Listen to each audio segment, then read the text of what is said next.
क्या सर्वशक्तिमान ईश्वर भी कर्म के विधान के आगे विवश है? क्या वह अपने सबसे प्रिय भक्त को भी उसके प्रारब्ध से नहीं बचा सकता? यही प्रश्न पांचाली ने श्री कृष्ण से पूछा था जब उसके 5 पुत्रों के शव उसके सामने पड़े थे। एक ऐसा प्रश्न जिसका उत्तर सुनकर केवल धरती नहीं बल्कि स्वर्ग में बैठे देवता भी अपने आंसू नहीं रोक पाए। आइए चलते हैं इतिहास के उस सबसे दर्दनाक क्षण में जब एक मां ने अपने भगवान से न्याय मांगा था, और देखते हैं कि उस दीनदयाल ने अपनी सखी को क्या उत्तर दिया। पर उस उत्तर को जानने से पहले हमें उस पीड़ा के महासागर में उतरना होगा जिसमें उस दिन द्रौपदी डूबी थी। कुरुक्षेत्र का महासंमर्श समाप्त हो चुका था। 18 दिनों तक चले उस विनाशकारी युद्ध के बाद अंततः शांति का एक भ्रमित सूर्योदय हुआ था। पांडव पक्ष विजय हुआ था। युधिष्ठिर, भीम, अर्जुन, नकुल और सहदेव 5 भाई अपने शिविर में बैठे थे। उनके चेहरों पर विजय का उल्लास नहीं बल्कि अपनों को खोने का अथाह दुख था। वे पितामह भीष्म, गुरु द्रोण और अपने प्रिय भाई कर्ण को खो चुके थे। यह विजय एक भारी कीमत पर मिली थी, एक ऐसी कीमत जो उनके हृदयों पर हमेशा के लिए एक बोझ बनकर रहने वाली थी। तभी उस निस्तब्धता को चीरता हुआ एक आर्तनाद सुनाई दिया। शिविर के द्वार पर खड़ा एक सैनिक जिसके वस्त्र फटे हुए थे और आंखों में ब्रह्मांड का सारा भय समाया हुआ था, लड़खड़ाता हुआ अंदर आया। अनर्थ अनर्थ हो गया महाराज, वो बस इतना ही कह पाया और धरती पर गिर पड़ा। भीम ने उसे उठाकर झकझोरा। क्या हुआ? शीघ्र कहो, किसकी मृत्यु का समाचार लाए हो? अब उस सैनिक ने कांपते हुए हाथों से उस दिशा में संकेत किया जहां उपंडवों का शिविर था, जहां द्रौपदी के 5 पुत्र प्रतिवंध्य, सुतसोम, श्रुतकर्मा, शतानिक और श्रुतसेन युद्ध की थकान के बाद गहरी निद्रा में लीन थे। गुरुपुत्र अश्वत्थामा रात्रि के अंधकार में उसने उस सैनिक के वाक्य पूरे होने से पहले ही पांडवों के हृदय किसी अनिष्ट की आशंका से कांप उठे। वे सब उस शिविर की ओर भागे। उनके पीछे द्रौपदी भी भागी। द्रौपदी ने जैसे ही शिविर में प्रवेश किया, समय मानो वहीं रुक गया। उसकी आंखों के सामने उसके 5 लाल, उसके 5 कलेजे के टुकड़े अपने बिस्तरों पर शांत सो रहे थे। पर यह नींद वो नींद नहीं थी जो सुबह टूटती है। ये अनंत निद्रा थी। उनके शरीर रक्त से सने थे और उनके मासूम चेहरों पर अभी भी दिन भर के खेल की थकान और रात की शांति का भाव था, जैसे उन्हें पता ही ना चला हो कि कब मृत्यु का क्रूर पंजा उन पर झपटा। द्रौपदी ना चीखी ना रोई, वो बस पत्थर की एक मूर्ति बन गई। उसकी आंखें फटी की फटी रह गईं। वो एक एक करके अपने पुत्रों के पास गई। उसने प्रतिविंधी के बालों को सहलाया, जो बिल्कुल युधिष्ठिर की तरह शांत स्वभाव का था। उसने सुतसोम के माथे को चूमा, जो भीम की तरह ही बलशाली और खाने का शौकीन था। उसने श्रुतकर्मा के हाथ को अपने हाथ में लिया, जो अर्जुन की तरह ही धनुर्विद्या में निपुण होने का स्वप्न देखता था। उसने शतानिक और श्रुतसेन के निष्प्राण शरीरों को देखा, जो नकुल और सहदेव की परछाई थे। 5 दीपक बुझ चुके थे। 5 आशाएं समाप्त हो चुकी थीं। उसके जीवन का सारा प्रकाश एक ही रात में किसी ने छीन लिया था। और तब उस मौन के बांध को तोड़कर एक ऐसी चीख निकली जो धरती और आकाश को कंपा गई। वो केवल एक मां की चीख नहीं थी, वो सृष्टि की संपूर्ण ममता की चीख थी। वो उस हर मां की पीड़ा थी जिसने अपनी संतान को खोया है। द्रौपदी धरती पर गिर पड़ी। वो अपने बाल नोचने लगी, छाती पीटने लगी। मेरे पुत्रों, उठो, देखो तुम्हारी मां आई है। क्या तुम मुझसे इस तरह रूठ जाओगे? मैंने तुम्हारे लिए खीर बनाई है। उठो मेरे लाल। उसके विलाप को सुनकर पत्थर भी पिघल रहे थे। पांडव, जो स्वयं शोक में डूबे थे, अपनी पत्नी की यह दशा देखकर जड़ हो गए। उन्हें समझ नहीं आ रहा था कि वे उसे कैसे सांत्वना दें। कौन से शब्द उस आंख को शांत कर सकते थे जो उसके भीतर धधक रही थी। दोस्तों, एक मां के इस दर्द को अगर आप महसूस कर पा रहे हैं तो इस वीडियो को एक लाइक जरूर करें और कमेंट में ओम शांति लिखकर उन दिवंगत आत्माओं को श्रद्धांजलि दें।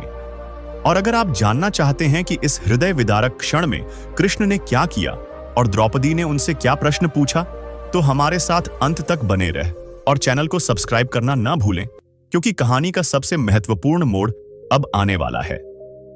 द्रौपदी का विलाप रुक नहीं रहा था। वो पागलों की तरह कभी हंसती, कभी रोती, कभी अपने पुत्रों को जगाने की कोशिश करती।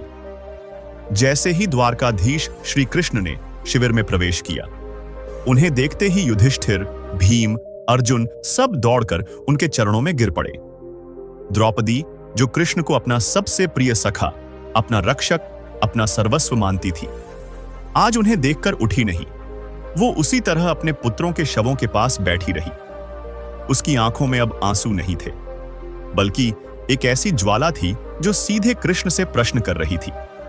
कृष्ण धीरे धीरे चलकर उसके पास आए और उसके कंधे पर हाथ रखने के लिए झुके, पर द्रौपदी ने झटके से उनके हाथ को हटा दिया। उसकी आंखों में अब भक्ति नहीं केवल शिकायत थी। एक भक्त की अपने भगवान से शिकायत, एक सखी की अपने सखा से शिकायत। उसकी आवाज जो अब तक विलाप कर रही थी, अब उसमें एक सरदृढ़ता आ गई थी। दूर रहिए मुझसे, केशव, वो बोली, और उसकी आवाज में इतना दर्द और आक्रोश था कि अर्जुन ने भी अपनी आंखें फेर ली। क्यों आए हैं आप यहां? क्या मेरा सर्वनाश देखने आए हैं? जब मेरी लाज लुट रही थी भरी सभा में, तब तो आप वस्त्र बनकर आ गए थे। जब मेरे पतियों के प्राण संकट में थे, तब तो आप सारथी बनकर आ गए थे। आज कहां थे आप? माधव, आप तो अंतर्यामी हैं। क्या आपको नहीं दिखा कि एक कायर, एक अधर्मी राक्षस मेरे सोते हुए बच्चों के शिविर में घुस रहा है? क्या मेरे बच्चों की धीमी सी पुकार भी आपके बैकुंठ तक नहीं पहुंची? क्या आपकी सुदर्शन चक्र की धार उस दुष्ट के गले तक नहीं पहुंच सकती थी? वह खड़ी हो गई और सीधे कृष्ण की आंखों में आंखें डालकर उसने वह प्रश्न पूछा जो इतिहास में अमर हो गया। द्रौपदी ने कहा, मेरे 5 बेटे सोते हुए मारे गए, आपने क्यों नहीं बचाया? यह प्रश्न एक तीर की तरह कृष्ण के शांत मुखमंडल से टकराया, पर वे अविचल खड़े रहे। उनकी आंखों से अविरल अश्रुधारा बह रही थी, जैसे वे द्रौपदी की पीड़ा को स्वयं अपने भीतर अनुभव कर रहे हों। द्रौपदी रुकी नहीं। क्या मेरी भक्ति में कोई कमी रह गई थी? केशव, क्या मेरे प्रेम में कोई खोट था? मैं आपको अपना सखा कहती थी, अपना भाई, अपना ईश्वर मानती थी, और आपने क्या किया? आपने मेरे बच्चों को मरने दिया। क्यों? बस मुझे इतना बता दीजिए, क्यों? संपूर्ण ब्रह्मांड उस एक उत्तर की प्रतीक्षा में थम सा गया था। एक ऐसा उत्तर जो कर्म, धर्म और ईश्वर के संबंधों की सारी गुत्थियों को हमेशा के लिए सुलझाने वाला था। और कृष्ण ने धीरे से अपनी आंखें खोली। उन्होंने बोलना आरंभ किया और कहा, पांचाली, मैं तुम्हारे हर प्रश्न का उत्तर देने के लिए यहां खड़ा हूं, क्योंकि तुम मेरी सखी हो, और एक सखा का धर्म है कि वह दूसरे सखा के मन में कोई भी भ्रम, कोई भी शंका ना रहने दे। परंतु पांचाली, कुछ उत्तर शब्दों से नहीं दिए जा सकते, कुछ सत्य इन चर्म चक्षुओं से नहीं देखे जा सकते। तुम्हारे प्रश्न का उत्तर देने के लिए मुझे तुम्हें समय के पार ले जाना होगा। मुझे तुम्हें कर्मों की उस गहन गति को दिखाना होगा जो सृष्टि के कण कण को नियंत्रित करती है। क्या तुम मुझ पर इतना विश्वास करती हो कि मेरे साथ उस यात्रा पर चल सको जो शायद तुम्हें और भी अधिक पीड़ा दे, पर अंत में तुम्हें सत्य का बोध अवश्य कराएगी? द्रौपदी ने कोई उत्तर नहीं दिया। वह बस कृष्ण को देखती रही और उसने धीरे से अपना सिर हिलाया, एक मौन स्वीकृति दी। कृष्ण ने अपना दाहिना हाथ उठाया और द्रौपदी की आंखों को धीरे से स्पर्श किया। अपनी आंखें बंद करो सखी, और देखो उस सत्य को जो तुमसे और मुझसे, हम सब से परे है। जैसे ही कृष्ण की उंगलियों ने द्रौपदी की पलकों को छुआ, उसके चारों ओर का दृश्य बदलने लगा। कुरुक्षेत्र का वो रक्त स्नाना शिविर लुप्त हो गया। पांडवों के शोकग्रस्त चेहरे ओझल हो गए और अपने पुत्रों के निष्प्राण शरीर भी अदृश्य हो गए। एक क्षण के लिए द्रौपदी को लगा कि वह शून्य में तैर रही है, और फिर एक नया दृश्य उसकी बंद आंखों के सामने प्रकट होने लगा। यह कई युगों पहले का समय था, एक शांत मनोरम वन जहां ऊंचे ऊंचे वृक्ष आकाश को छूने का प्रयास कर रहे थे और पक्षियों का मधुर कलरव वातावरण में संगीत घोल रहा था। उस वन के मध्य में एक छोटी सी कुटिया थी, जहां एक तपस्वी आशी अपनी पत्नी और अपने इकलौते पुत्र के साथ रहते थे। उनका पुत्र, जिसका नाम भरत था, अत्यंत ही भोला और ईश्वर भक्त था। उसका मुखमंडल सदैव एक दिव्य तेज से प्रकाशित रहता था और उसकी वाणी में शहद सी मिठास थी। एक दिन उस वन के मार्ग से 5 युवा ब्राह्मण गुजर रहे थे। वे ज्ञान की खोज में एक गुरुकुल से दूसरे गुरुकुल भटक रहे थे, पर उनके मन में ज्ञान से अधिक धन का लोभ था। वे प्रतिभाशाली थे, पर उनकी प्रतिभा पर दरिद्रता और अथवाकांक्षा की एक मोटी परत छड़ी हुई थी। चलते चलते उन्हें रात्रि ने घेर लिया और वे आश्रय की खोज में उसी कुटिया के पास पहुंचे। आशी ने अतिथि देवो भव की परंपरा का निर्वाह करते हुए उनका खुले हृदय से स्वागत किया, उन्हें भोजन कराया और रात्रि विश्राम के लिए स्थान दिया। उन पांचों ब्राह्मणों ने देखा कि आर्षि का पुत्र भरत, जो उस समय गहरी निद्रा में था, उसके गले में एक बहुमूल्य मणि की माला थी। वो माला उसके जन्म के समय आर्षिवर को एक देवदूत ने भेंट की थी और कहा था कि जब तक यह माला इस बालक के गले में रहेगी, कोई भी व्याधि या संकट उसके पास नहीं आएगा। उन पांचों ब्राह्मणों के मन में लोभ जाग उठा, उनकी बुद्धि भ्रष्ट हो गई। उन्होंने सोचा कि यदि यह मणि उन्हें मिल जाए तो उनकी सारी दरिद्रता समाप्त हो जाएगी और वे संसार के सबसे धनी व्यक्ति बन जाएंगे। उन पांचों में से एक ने कहा, यह बालक गहरी नींद में है, हम चुपके से इसके गले से मणि निकाल लेते हैं, इसे पता भी नहीं चलेगा। दूसरे ने कहा, परंतु यदि यह जाग गया तो यह शोर मचा देगा और हम पकड़े जाएंगे। तीसरे ने, जो उन सब में सबसे अधिक क्रूर और लोभी था, एक भयानक सुझाव दिया, इसका एक ही उपाय है, हम इस बालक को ही समाप्त कर देते हैं, ना यह रहेगा और ना ही किसी को कुछ पता चलेगा। यह मणि हमेशा के लिए हमारी हो जाएगी। कुछ देर तक बहस हुई। उनके भीतर का थोड़ा बहुत बचा हुआ विवेक उन्हें रोकने का प्रयास करता रहा, पर अंत लोभ की विजय हुई। उन्होंने उस सोते हुए निर्दोष बालक के प्राण हर लिए। उन्होंने उसके गले से वो मणि उतारी और रात्रि के अंधकार में वहां से भाग निकले। उन्होंने सोचा कि उन्हें किसी ने नहीं देखा, पर वे भूल गए थे कि कर्म का एक साक्षी हमेशा होता है, जो कभी सोता नहीं, जो कभी चूकता नहीं। द्रौपदी यह सब अपनी दिव्य दृष्टि से देख रही थी। उसका हृदय कांप रहा था। दृश्य फिर बदला। वे पांचों ब्राह्मण उस मणि को लेकर एक नगर में पहुंचे, पर वे उस मणि को बेच नहीं पाए, क्योंकि उसका तेज ही इतना था कि कोई भी जहरी समझ जाता कि यह चोरी का है। वे पकड़े जाने के भय से एक स्थान से दूसरे स्थान भागते रहे, पर शांति उन्हें कहीं नहीं मिली। उस निर्दोष बालक का शांत चेहरा हर रात उनके सपनों में आता और उनकी नींद उड़ा देता। वे ना जी पा रहे थे, ना मर पा रहे थे। अंततः पश्चाताप की अग्नि में जलते हुए उन्होंने वह मणि एक नदी में फेंक दी और अपने पाप का प्रायश्चित करने के लिए घोर तपस्या में लीन हो गए। उन्होंने कई जन्मों तक तप किया, पुण्य कर्म किए और अपनी आत्मा को शुद्ध करने का हर संभव प्रयास किया। उनकी तपस्या और पुण्य कर्मों के फल स्वरूप उन्हें अगले जन्म में एक महान राज परिवार में जन्म लेने का अवसर मिला। वे तुम्हारे पुत्रों के रूप में जन्मे पांचाली, वे प्रतिवंध्य सुतसोम, श्रुतकर्मा, शतानीक और श्रुतसेन के रूप में जन्मे। यह सुनकर द्रौपदी के पैरों तले जमीन खिसक गई। उसे विश्वास नहीं हो रहा था। नहीं, यह सत्य नहीं हो सकता, मेरे पुत्र ऐसे नहीं हो सकते, वह चिल्लाई। पर कृष्ण शांत रहे। उन्होंने कहा, सत्य अक्सर कड़वा होता है। सखी, उन्होंने अपने पाप का प्रायश्चित किया था, उन्होंने पुण्य अर्जित किए थे, इसीलिए वे तुम्हारे जैसी महान मां और पांडवों जैसे धर्मात्मा पिता के पुत्र बने। परंतु कर्म का बीज कभी नष्ट नहीं होता। पांचाली, वो बस सही समय और सही अवसर की प्रतीक्षा करता है। उन्होंने एक निर्दोष को उसकी नींद में मारा था। कर्म के विधान ने यह निश्चित कर दिया था कि उनके उस आरण की समाप्ति भी ठीक उसी पर प्रकार होगी। अश्वत्थामा तो केवल एक माध्यम बना, एक निमित्त मात्र। यदि वह नहीं होता तो कोई और होता, पर यह होना निश्चित था, क्योंकि यही कर्म का अटल विधान है। कृष्ण ने कहा, अब तुम ही बताओ पांचाली, मैं क्या करता? क्या मैं कर्म के इस शाश्वत नियम को तोड़ देता? क्या मैं तुम्हारे पुत्रों को इस जन्म बचाकर उनके कर्म बंधन को और लंबा कर देता, ताकि उन्हें फिर से किसी और जन्म में इसी पीड़ा से गुजरना पड़े? मैंने उन्हें बचाया नहीं पांचाली, मैंने उन्हें मुक्त किया है। मैंने उन्हें उनके युगों पुराने आरण से मुक्त कर दिया है। आज वे उस बालक भरत के आरण से मुक्त होकर परम शांति को प्राप्त हुए हैं। उनकी आत्माएं अब किसी बंधन में नहीं हैं, वे स्वतंत्र हैं। अब उसकी शिकायतें धीरे धीरे शांत हो रही थी और उसे समझ आ रहा था कि उसके पुत्रों की मृत्यु एक अकारण हत्या नहीं, बल्कि एक लौकिक न्याय का हिस्सा थी।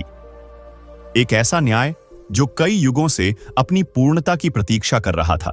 उसके आंसू अब भी बह रहे थे, पर अब उन आंसुओं में क्रोध या शिकायत नहीं, बल्कि एक अजीब सी शांति थी। एक स्वीकृति का भाव था। उसे अपने पुत्रों के खोने का दुख था, एक मां का दुख जो कभी समाप्त नहीं हो सकता। द्रौपदी ने हाथ जोड़कर कृष्ण के सामने सिर झुका दिया।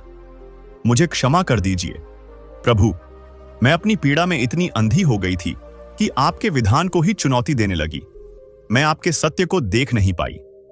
जब कृष्ण और द्रौपदी के बीच कर्म, धर्म और ईश्वर के न्याय का वह अद्भुत संवाद चल रहा था, तब केवल कुरुक्षेत्र की धरती ही नहीं, स्वयं स्वर्गलोक भी स्तब्ध होकर यह दृश्य देख रहा था। देवताओं की सभा में गहरा मौन छाया हुआ था। देवराज इंद्र की आंखें नम थीं, वरुण का हृदय द्रवित था, अग्निदेव का तेज मानो मध्यम पड़ गया था और देवगुरु बृहस्पति तक अपने आंसू नहीं रोक पा रहे थे। वे केवल एक मां के विलाप को देखकर नहीं रो रहे थे, वे उस सत्य को देखकर रो रहे थे कि सृष्टि में मां के प्रेम से अधिक पवित्र कुछ नहीं।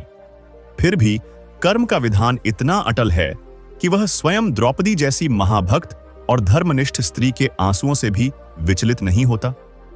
उन्होंने देखा कि जिसने अपना जीवन धर्म की रक्षा के लिए समर्पित कर दिया, जिसने अपमान, वनवास और युद्ध की अग्नि सह ली, आज वही मां अपने 5 पुत्रों के निर्जीव शरीरों के सामने असहाय खड़ी है। पर देवताओं के आंसुओं का कारण इससे भी अधिक गहरा था। वे कर्म के उस कठोर नियम को देखकर कांप उठे जो न भक्ति देखता है, न पश्चाताप, न वैभव और न ही किसी का पद। वह केवल उचित समय आने पर अपना पूरा लेखा जोखा बराबर करता है। जिन आत्माओं ने अनेक जन्मों तक तप करके पुण्य अर्जित किया, जिन्हें पांडवों और द्रौपदी जैसे महान कुल में जन्म मिला, उन्हें भी अपने एक क्षण के पाप का फल भोगना ही पड़ा। यह देखकर देवताओं को भी अपने कर्मों का भय होने लगा, किंतु उनके आंसुओं का सबसे गहन रहस्य अभी शेष था। वे रो रहे थे स्वयं अपने प्रभु नारायण के अवतार श्री कृष्ण के लिए।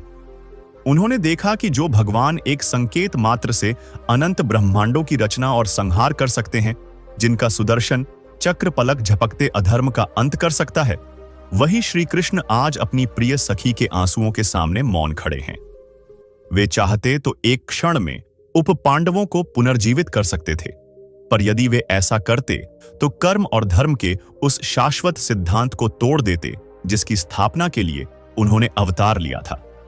वे द्रौपदी के हर आंसू को अपने हृदय पर घाव की तरह सह रहे थे, पर धर्म की रक्षा के लिए अपने ही हृदय को कठोर बनाए हुए थे। यही उनका सबसे बड़ा त्याग था और इसी दिव्य त्याग को देखकर देवताओं की आंखें भर आईं। उधर श्री कृष्ण के वचन द्रौपदी के कानों में नहीं, उसकी आत्मा की गहराइयों में उतर रहे थे। उसके सामने पूर्व जन्म का वह दृश्य बार बार घूम रहा था। एक निर्दोष बालक, 5 लोभी ब्राह्मण और फिर उन्हीं ब्राह्मणों का उसके पुत्रों के रूप में जन्म लेना। उसका हृदय टूट रहा था, पर उसकी आत्मा सत्य को स्वीकारने लगी थी। उसके आंसू अब केवल शोक के नहीं थे, उनमें ज्ञान, करुणा और शांति का प्रकाश घुल चुका था। वह धीरे धीरे अपने पुत्रों के शवों के पास पहुंची।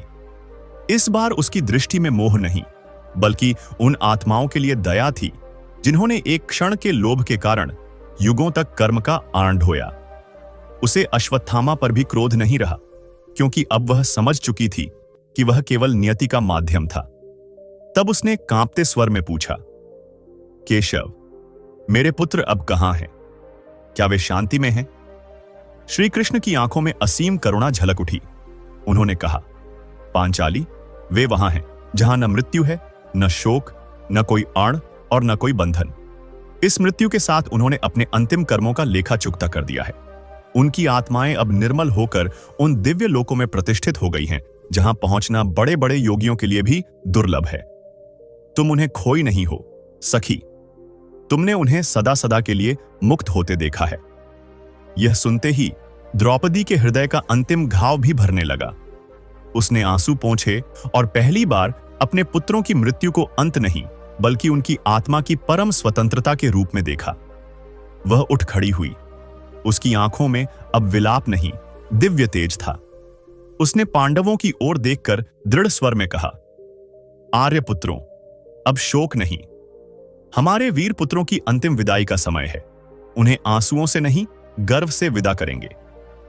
पांडव विस्मय से अपनी पत्नी को देखते रह गए। कुछ ही क्षण पहले जो मां शोक से टूटी हुई थी, वही अब ज्ञान से प्रकाशित तपस्विनी की तरह शांत और अडिग खड़ी थी। उसने स्वयं आगे बढ़कर अपने पुत्रों के शरीरों पर श्वेत वस्त्र ओढ़ाया। उसके हाथ कांप रहे थे, पर हृदय स्थिर था। उसकी आंखों से अब मोह के आंसू नहीं, मुक्ति के मोती झर रहे थे। उस दिन कुरुक्षेत्र में सबसे बड़ा चमत्कार यह नहीं था कि युद्ध समाप्त हुआ। सबसे बड़ा चमत्कार यह था कि श्री कृष्ण ने एक टूटी हुई मां को ऐसा ज्ञान दिया जिसने उसके शोक को शांति में बदल दिया। यही भगवान की सच्ची कृपा है। वे हमेशा हमारे दुखों को समाप्त नहीं करते, पर हमें उन्हें समझने, स्वीकार करने और उनसे ऊपर उठने की शक्ति अवश्य देते हैं। इसलिए जब जीवन में कोई पीड़ा आए तो भगवान से यह मत पूछिए, मेरे साथ ही ऐसा क्यों हुआ, बल्कि हाथ जोड़कर कहा, हे प्रभु, मुझे इस परीक्षा को समझने, सहने और उससे सीखने का बल दीजिए। यही इस कथा का अंतिम और सर्वोच्च संदेश है। यदि इस कथा ने आपके हृदय में श्रद्धा और ज्ञान का दीप जलाया हो, तो कमेंट में नमो भगवते वासुदेवाय अवश्य लिखें और इस दिव्य प्रसंग को अपने प्रियजनों के साथ साझा करें। जय श्री कृष्ण। ओस।